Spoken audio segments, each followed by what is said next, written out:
Dil hər bir xalqın varlığının ən əsas təminatçısıdır. Azərbaycan xalqının da ana dili onun milli varlığını müəyyən edən başlıca amillərdəndir.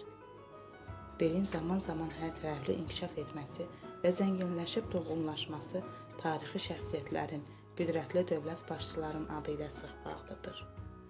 Ümumi lider Heydər Əliyev belə tarixi şəxsiyyət idi. Azərbaycan dilinin ölkənin dövlət dili elan edilməsində xalqımızın ümumi lideri Heydər Əliyevin çox böyük xidmətləri olmuşdur. Bəlli olduğu kimi, dövlət dili sahəsindəki fəaliyyətə Heydər Əliyev Azərbaycanda rəhbərliyə gəldiyi ilk günlərdən başlamışdır. Azərbaycan ədəbi və xalq danışıq dilini dərindən bilən, bu dilin zəngin lüğət tərkibinə yaxşı bələd olan və qrammatik imkanlarından fitri istedadı sahəsində səmərəli istifadə etməyi bacaran Heydər Əliyev yüksək səviyyəli yığıncaqlarda, yubiley toplantısında, dövlət səviyyəsində aparılan başqa müşavirələrdə ana dilindən parlaq çıxışlar edərək özünə böyük hörmət və məhəbbət qazanmışdır.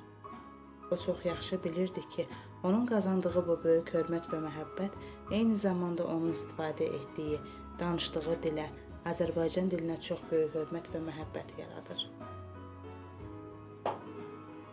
Azərbaycan dilinin işlənməsi və inkişaf etdirilməsi məsələsinə xüsusi önəm yetirən ümumi lider ana dilimizin Azərbaycan dilinin adını özümüzə qaytarmışdır.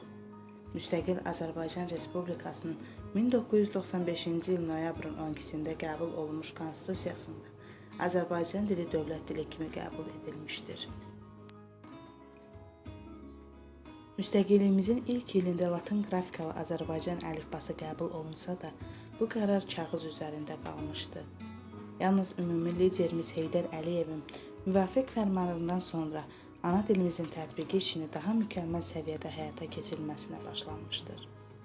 Məhz bundan sonra Respublikada bütün yazılı sənədləşmə işləri Latın qrafikası ilə aparılmışdır. Ana dilini bilmək tarixdən gələn bir zərurətdir.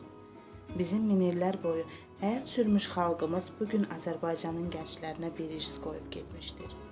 Həmin irs ana dili adlanır və həmin irsi qorunmamaq bizim öz vətəndaşlıq borcumuzu yerinə yetirməməyimiz deməkdir. Bugün Azərbaycan dilinin hərtərəfli inkişafı, dövlət dilinə çevrilməsi, dünyanın ən mötəbər tribunalarında eşidilməsi Ulu Öndər Heydər Əliyev tərəfindən əsası qoyulan dil siyasəti ilə bağlıdır.